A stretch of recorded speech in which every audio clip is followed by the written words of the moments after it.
Hey everybody, this is Brandon with Love to Hate, Kiefer for Perez, and Cigars in Cinema. Got a question to ask you. Are you a fan of horror movies? Do you like to be scared? Is Halloween your thing? If you've answered yes to any of those questions, there's something you got to do. Texas Frightmare Weekend is coming May 5th, 6th, and 7th in DFW. Tickets are available at TexasFrightmareWeekend.com. Go check it out. The list of people that they have coming to this event gets more impressive every year. There's great photo ops, a lot of great vendors. Be there. It's going to be a killer event. Nat Sherman is the leading American luxury brand in premium cigars. From the classic range of the Metropolitan and Host selections to the transformative Timeless collection, their elegant Sterling and limited edition offerings, or the bold and commemorative 1930 blend Andy Polka. Everyone has the opportunity to enjoy a Nat Sherman experience. Family owned and operated since 1930, Nat Sherman's tradition of innovation and commitment to excellence reminds us why America's Nat Sherman brand is known as tobacconist to the world. Love to Hate, the podcast that asks the question, what do you love to hate? You are a smelly pirate hooker. And I hate your ass face! Do you love it? No! Do you hate it? Oh, yes! Yes! You stupid, ignorant son of a bitch, dumb bastard! I toss in your general direction! No more foreplay. Hey kids, it's Monday, so that means it's time for another edition of Love to Hate. I'm Philip Fullman. And I am Brandon Luna. We have been away for the last couple of weeks. We've had some stuff going on, so we've had some scheduling issues. So this is the first time we've actually been able to get back together, put some podcasts together for you. Hopefully you missed us. Yeah. It's always nice to be missed. I got a couple of messages here and there from people like, what's going on? You guys stopped or what? So that was kind of nice. That is. Yeah. I didn't get any of those, but I don't put my contact information. I just get them from you going, well, Right, wait, right. You know, what about this 15 minutes here? Can we squeeze something in? So no, it's good to do this again because Yeah, life gets in the way sometimes. You know, it happens. it absolutely does. So, and this is probably our final podcast from our McKinney studios. Right. Your man cave. Oh, Jesus! What? You don't like? It's not a man cave. It's an office. This looks like a man cave. This is an office. You got like toys everywhere, and Okay. you smoke in here. Yeah. You don't have the only thing that doesn't qualify this as a man cave is you don't have a television. Yeah, You have a couch. But I specifically don't have a television because the idea is when I'm in here, I want to be reading or writing, Okay. and I don't want to be distracted by the television. So I'll come in here and smoke, read a book. Okay. Try to do some writing. So the office is no longer, though. I mean, the stereotype now is that men don't have offices anymore. Now they have True. man caves. Yeah. And that's, I think that's a term created by women that men have adopted. Right. And to me, the reason I hate is it sounds derogatory. Like when women are like, oh, did you get your feelings? Like, don't. It just seems like, oh, you guys gonna go to your man cave? Anything. The term bromance. Oh, I hate that term. It's men can't have their own things without women seemingly making some sort of derogatory crack about it, like we're all a bunch of Neanderthals, and it just irks the shit out of me. Right. Because it's like we're not all like that, and why is it okay to make us seem that way? I somehow I'm going to find a way to blame this on Ray Romano. I should probably go back further. It should probably be more like Tim Allen. Right. When all that started with Home Improvement. Yeah. But he really kind of glorified man as, Neanderthal who wants, bigger, faster car, more power, and all the grunting. Most of my friends aren't like that. Yeah, no. You're not. And you and I have different senses of humor in a lot of ways. Yeah, for sure. But you're definitely not one of those guys who's... you're definitely not a sports guy. No, I'm not a sports guy at all. And I'm not...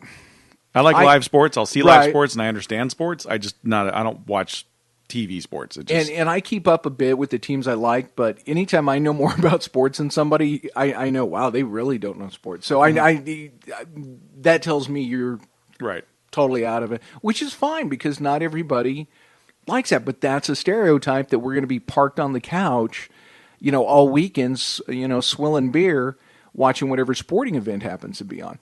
And that's just not the truth. I could be in a cigar shop and someone could say, "Hey, did you see that game yesterday where the with the Cowboys and the Rangers?" And I'd be like, "No, I didn't watch that," and not even know that they're two the Cowboys don't play the Rangers. Rangers are baseball. Cowboys. So is this an actual conversation then? Probably at some point. Yeah, you're right. They wouldn't. The Cowboys and the Rangers wouldn't play. No, they wouldn't. No. It would be awesome if they did, though. That would actually, that would be a freaking cool-ass game. Depending on what sport they were playing, right. that could actually be funny. Yep. I mean, one's definitely going to have an advantage. Footbase. It'd be called Footbase. This lighter's out. Talk for a minute. Okay. But yeah, I mean, sports to me is, I enjoy it for what it is. It's a gladiatorial thing, and the bonding that goes along with it, with, men being cavemen and bonding over something like that. I get it. But for me, it's a time thing. It's like I would rather read a book or write or take photos or something else that, create things than watch sports. And that's just me.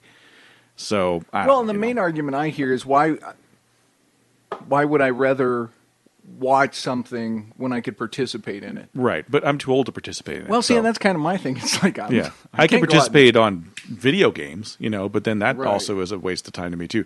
I was a big video gamer. I used to love video games, but for me now it's so time consuming. I mean, games aren't what they used to be. Like when we played games back in the day, Atari games and stuff, you played it for a little bit, you lost, you died, you didn't save, that was it. Well, yeah, and I think that was one of the main things was there was no pause button. Right. You played that, and if your mom said go outside, it's like, damn, so much for the high score. I can't pause this. And I that's about the only type of games I play now where there's really no beginning, middle, end. Like Grand Theft Auto to me is fun because I can go in there, I can beat up some hookers, I can shoot some people, I can steal some cars, stuff I wouldn't do in real life for the most part. And, there's really no story. I don't have to play the story. It's just an hour of fun and I'm done.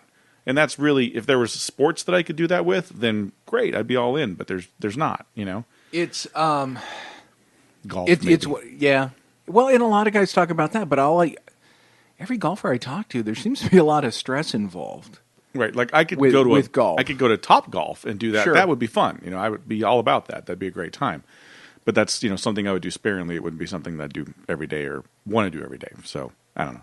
But there's a lot of male stereotypes that are perpetuated by women. There are, and for some reason, figure out where they're going to send the hate mail.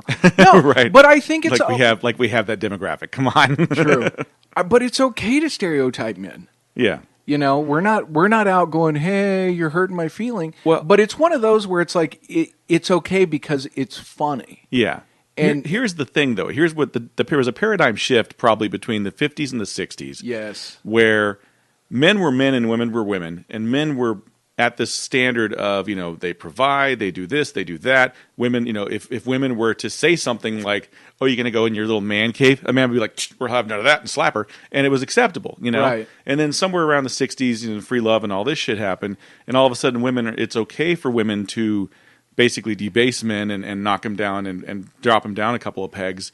And it was acceptable at that point, and it's been that way ever since. So essentially what we've become is we're not the men that we used to be. Men are yes, they're still supposed to be providers, and yes, they're supposed to be fathers and lovers, but they also, it's okay to degrade them and, just... And I think, and to me, I think it's a good, as long as there's a give and take. Right.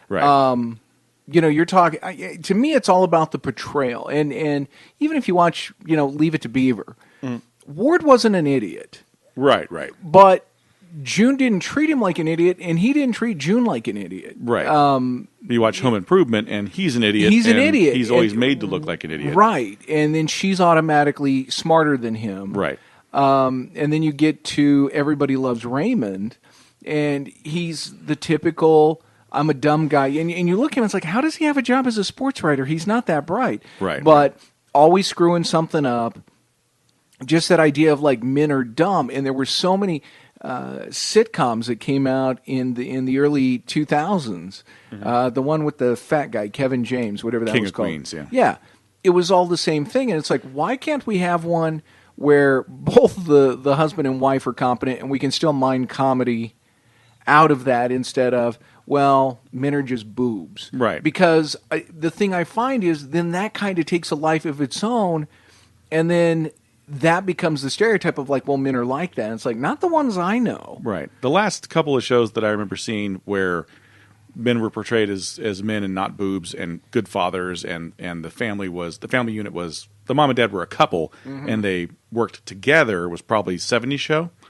Red and his wife were a couple, and they were together, Red did some stupid crap, but for the most part, it was the kids doing all the stupid crap. Right. But Red and whatever her name is were their family unit, and they Right. backed each other up. And but the neighbors were just totally. The neighbor was a goof, and his wife Right. she was a goof too. So But that was really So kind it's of a the last wash at one. that Yeah. point.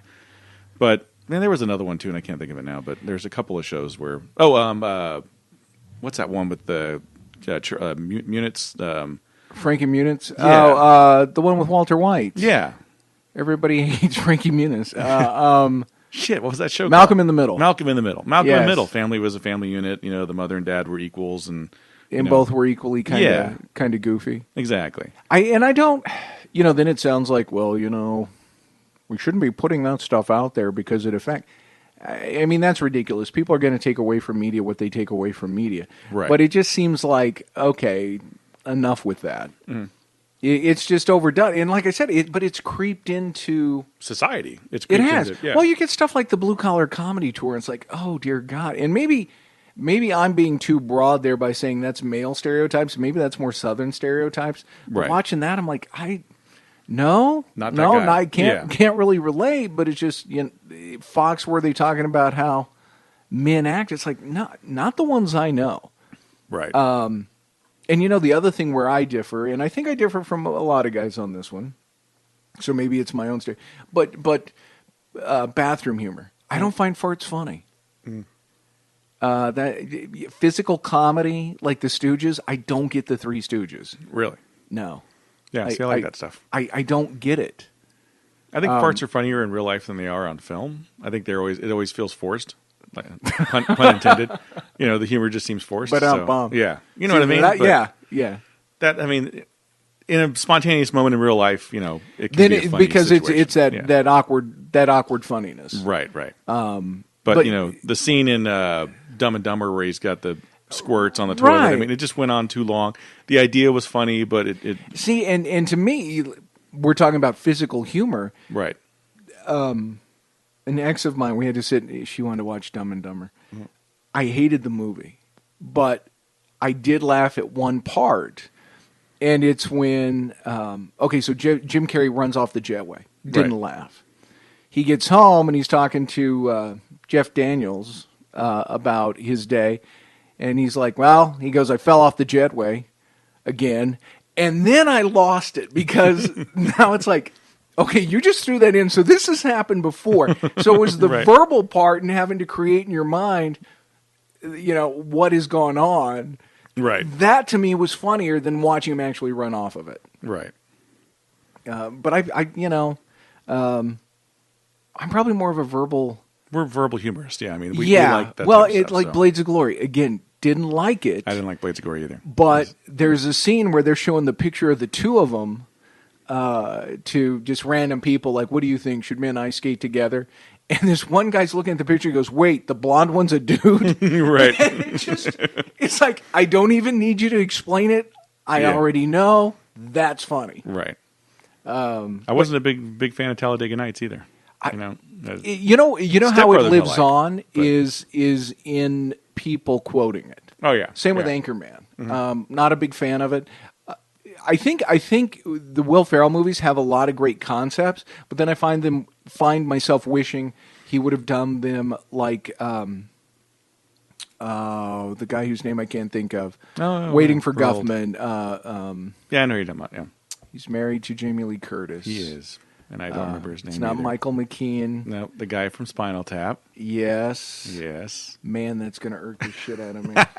This is Christopher why we Guest. Need, this Christopher- is why we need what do you call it? An An intern intern. that can look shit up for us and stuff. There and you just go. there with an iPad. That would work. We Yeah, definitely need an so intern. Christopher Guest. Yeah, 'Cause I Christopher think Guest. Yeah. if you do a movie about 70s newscasting in a local market where it's a Christopher Guest type thing where we're not in on the joke, we're being very serious. Right. I think that could have been funny. Right. Same if they would have done that with NASCAR. And actually with NASCAR, a lot of that's just stereotypes anyway. Yeah. That becomes, funny in and of its own self. But yeah, I just think it's too over the top. Mm-hmm. But then people repeat it, so then it becomes this other joke outside of the movie Right. that you become familiar with. People are like, oh, you watched it. It's like, no, I've heard you guys reenact the movie. That's Right. what cigar shops should do. They should have, amateur night where everybody gets up and reenacts a scene Right. from one of the movies they quote all Goodfellas week. and all that crap. Yeah. Pretty much, they could. Yeah, I'm sure they could. Because Yeah. that's pretty much what they do. But no, so I think Will Ferrell kind of does those men are stupid movies. Right. Or at He least does. his character in the movie is stupid. Yeah, I can't think of one where he was intelligent. Besides maybe the one where he was the writer. He was no, he wasn't. He was being Stranger Than Fiction. Yeah, but again, he was stupid. He was just the story was about him. Right. Yeah, that was a good movie. great movie. I love that movie. I think Yeah. we've talked about that before. Yeah. That's like the one Will Ferrell movie. that I can actually sit down and watch. And Yeah, enjoy. and what was I think you were telling me the other one I need to see is Everything Must Go, Yes, where he gets divorced. which is based on the Yeah, he's good in that too. Raymond Carver story, Right. which was a bleak story. Yep, and it's a bleak movie. Yeah, but it's but to me but it works. that's my type of yeah. film where it's like okay, guy's wife leaves him. Here's exactly what's going to happen. God, I hope my stuff doesn't end up in the front yard. Right. No, I was just saying that as me. Okay. So I'm looking around, going, wait, is my stuff? No, I'm. Little Miss Sunshine. Huh? I like loved that? Little Miss Sunshine. Great movie. That Great was movie. Great movie. so creepy at parts. I know, It's but just still like, so fantastic. this Though is- I mean, there's yeah, creepy and funny, and Greg Kinnear was tolerable in it. Mm-hmm. And I don't like him in most things, right. but Where you at on the Judd Apatow stuff? Like Knocked Up and You know what? I don't. Well, first of all, Seth Rogen just annoys me. okay. But I remember watching Knocked Up and thinking this isn't too bad. But the thing I love from Apatow is Freaks and Geeks. Yeah, Freaks and Geeks is great. Yeah. That to me was like, where did this come from? And then to know that he went on and did this other stuff, it's like you're doing dick and fart jokes when you were doing other stuff. Right. Have you seen Trainwrecked? The one with Amy Schumer and no. Bill Hader? No, is that the one where she's like where she screws around a Yeah. lot? And Yeah. no, I haven't seen it. You should check it out. I was pleasantly surprised. I mean, she wrote the thing and Apatow directed it, and it's good, man. I mean, it's not a comedy. It is a comedy, but it's more of a dramedy. And she pulls off a great performance, and her and Bill Hader have really good chemistry, and it's interesting. I Now liked it a lot, the actually. one I did see, This Is 40 yeah, with Paul Rudd. I haven't seen that one. Maybe Rough? watch it alone. Mm-hmm. You definitely. It's not one of those you want to watch as a couple Okay, because at some point it can become uncomfortable, and Right. it's one of those where you think to yourself, "Oh God, there's going to be questions later," because there are scenes in there where I think any married couple yeah, could relate, and it just becomes very awkward and uncomfortable in the room where it's like, wow. And there's scenes where it's like, I don't even want to see this right. because it's almost as if you're living it. It's like, why am I, put a camera in my house. I live this every day. Why? Yeah, like the one scene I saw, my wife was watching it was like him on the crapper or something, or Mm-hmm. someone was on the crapper and they were having a conversation. I'm like, oh, that's straight out of our life, So yeah, that happens. And they're having an argument, Right. While he's trying to go to the bathroom. So yeah, those things happen. They do. They rarely happen in movies, though. More so now than That's true. before, but That's true. You wouldn't have seen that in the 30s. Well, or and 40s. you mentioned the way men were portrayed back in movies, TV, back 40s, 50s. Right. Think back. The thing that crossed my mind was His Girl Friday. Cary Grant was definitely not an idiot in that, but if you look at Rosalind Russell's character, she gave as good as she got. Right. He wasn't bossing her around. It was more of this. Hey, we're kind of equals here, and we're both. We're both going to give as story. good as we can get. Yes. Great example of that. Yeah. It's men and women as equals, but it's just There is a scene where he pushes her down. Well, yeah. But she broke his golf club. Yeah. But yeah, I mean, she's totally in control in a lot of those scenes. Right. And she's able to spar with him just as well as he is with her. Mm-hmm. And I find myself watching that going, I wish people in real life were this clever. Right. That's what I liked about Trainwreck. Actually, is there's a lot of good sparring sessions Dialogue. between Bill Hader and Amy Schumer. So And I think you'll do. that's I think hard to you'll dig it. find. I'll have to check that out. Yeah. There's Check it out. I find myself we had talked about that Santa Clarita Diet. I finally watched that. Did you get through it all? I did. Yeah. It didn't take long. No, it's like 9 episodes, 10 episodes. But the idea of like, man, nobody's really that clever all the time. And at some point, Right. it's like, okay, they're getting kind of annoying. But it was a fun show. Yeah. But the writing, as good as it was, like, okay, maybe give it a rest. Right. But it wasn't just set up. I didn't feel like it was set up punchline. No, it's not Two Broke Girls. No. Right. Which, and again, I think kind of plays to that, I don't know, whatever stereotypes we have of, or whatever expectations we have of comedy, maybe. Right. Back when I was in one of my broadcasting classes way back in the 80s. How about that? My professor, we were having a conversation. She said most television shows, comedy, drama, whatever, are written to basically I think she said third grade level, so that anybody, third grader up will understand what's going on. Right. And to me, then it's like, I'm insulted. Yeah. Exposition through dialogue, or now in the next scene you have to explain what happened in the previous. It's like, were you watching? Mm-hmm. Now, maybe with everybody on their phones now, it's like, oh, they need the exposition because they didn't pay attention to the last scene. Right. But then you lose me because it's not natural. There's very seldom something that challenges me as a viewer, and I found a new show that challenges me. And if you haven't watched it yet, you need to check it out. It's called Legion. It's a superhero show.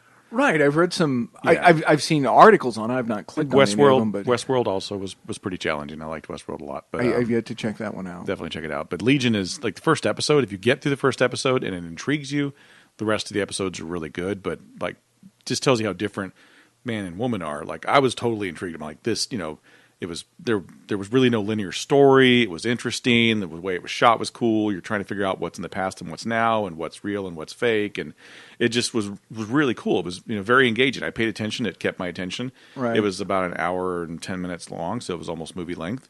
And by the end of it, I was like, I gotta see the rest of the show. I gotta see what the hell's going on with this thing. And my wife was like, I don't understand it. I don't understand it at all. I'm not gonna watch that. I'm like, why? You're not intrigued by it? She's like, it was just weird. I'm like. But she was also doing this the whole time. She was on her phone playing games. And there's a lot of stuff where if you miss something because you're on your phone, you're totally out of it. And then we had that argument. And I told her, I was like, well, if you weren't on your phone the whole time, you would have understood it. She's like, just I'm like, oh. My kid and I will get it. She'll be like, rewind it. I'm like, no. Yeah. But I missed it. Like, well, you were on your phone. Exactly. So you should have been paying attention. How much of our life are we missing by looking at that phone? I don't know what the percentage works out to, but it's all pretty much wasted time. Yeah. Totally. Facebook is a complete waste of time. It is. I'm seldom on it anymore, except the stuff I have to do for the shop. And, I'll check it, and if somebody puts something clever. But most of the stuff, I'm just like, I don't care, because nobody says anything that interests me. Right. It's all a video of this and that and politics. And it's like, I don't care. It's just people on their soapbox talking about politics and everything else. I mean, that's all it really is. It is. And that's another thing is, who told you can, I don't know. Yeah. It's that whole thing. It would be like if you and I were to sit here and say, we have a platform and damn it, we're going to use it. I don't know. Maybe we can put that on a list. Maybe we come back to that in a couple of weeks or something. But it's our platform and we're using it the right way, not versus other people. But then you have to ask yourself, does anybody really care? Right. I've got to be in the mood to listen to things like that. There's already been articles in the paper I'll skip over, I'll skim, because like, okay, I can get the gist of this. I know where this is going. Yeah. The nice thing is that I don't have to listen to the inflection of whoever the host is. Celebrities have a bad habit of doing that in public forums where they shouldn't, and that's something maybe we'll tackle later. But so what other band type things, stereotypes do you think are annoying to you?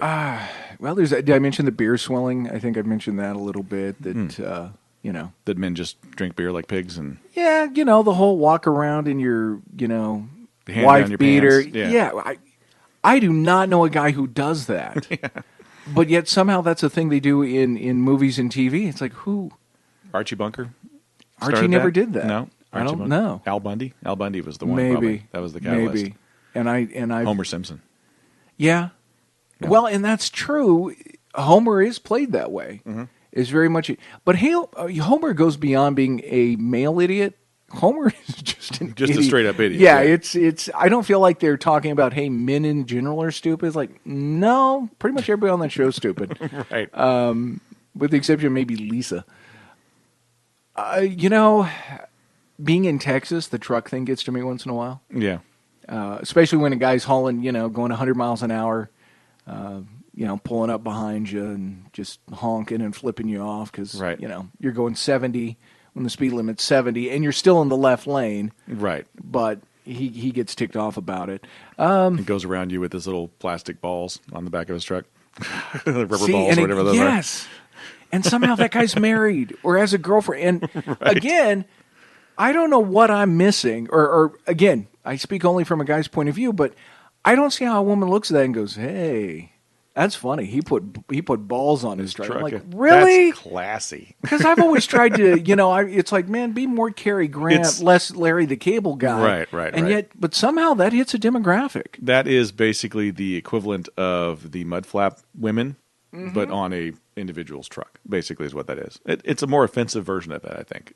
Because the mud flap women was pretty offensive, but it's a set of balls that you shouldn't really see unless you're in an intimate situation. How do you explain that to an 8-year-old child when they're like, what is that on the back of his truck? Right. Now I have to explain it's a pair of testicles, or what do you say? It's like, I don't know. It's weird looking, isn't it? Haha, it's funny. I don't know what those are. So, it's like, well, you see, sometimes Timmy. when a mommy and a daddy are in love, they have a kid. And sometimes he has a small penis. And when he does, he gets an extra large truck and puts a pair of balls on him. That's probably one of the other things. That's a big stereotype right there, yeah. It is, but there's that overachieving, big dicking people. Right. Where it's that, and I don't even know if that's so much of a stereotype as it is guys you actually meet. Mm-hmm. But that... hey, do you know how much I make? Oh, look that's my car. Like, I don't give a shit. First thing I thought about when you said that term was Highlander 2, the dickening. The dickening. Which is about as bad as that movie was. That's true. But you've met those guys. Oh, yeah, totally. But to me, they're not...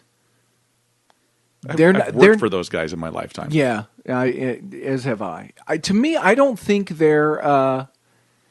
I don't think they're actually the alpha male. And actually, it's interesting. If you look up what an alpha male is in their traits, the guy who sits in the cigar shop reliving the glory days of high school football or college and explaining how the coach blew the call on the nationally televised game and, about how he just spent, $600 on a part for his brand new barbecue and all, just the guy who's always bragging and one-upping. That's actually a beta male. Right. The alpha's just kind of sitting there watching and going, I have nothing to say. Mm-hmm. I don't feel like I need to compete. Right. I'm not on the field with you. I don't care if you think that, I'm as good or not. I'm good. Right. And that's really all you need is that confidence inside to say, I don't care. Talk about what you drive. Hell, I drive a PT Cruiser. I don't care. If you're going to judge me by the PT Cruiser, we probably shouldn't be friends anyway. Right. So... there is that, and I think that's a big misunderstanding is people think that guy's the alpha male because he's the big brutish. Like, no, he's trying too hard to be an alpha. Mm-hmm. Yep, that guy probably takes it in the butt. Not that there's anything wrong with that. Maybe he does, but to hear him talk, yep. He's got a bottle of panty dropper in his car that Yep, everybody just loves. The truck named Pussy Wagon. Yes. Yeah. Yes. And then he's got the balls on his truck. Exactly, right. And it's funny, though, because you do meet those guys who are like, you're trying way, way too hard. Mm-hmm. It's like, you're really not. It's kind of like that, more cards and letters. It's kind of another example of short man syndrome. Right. Where I'm going to overcompensate.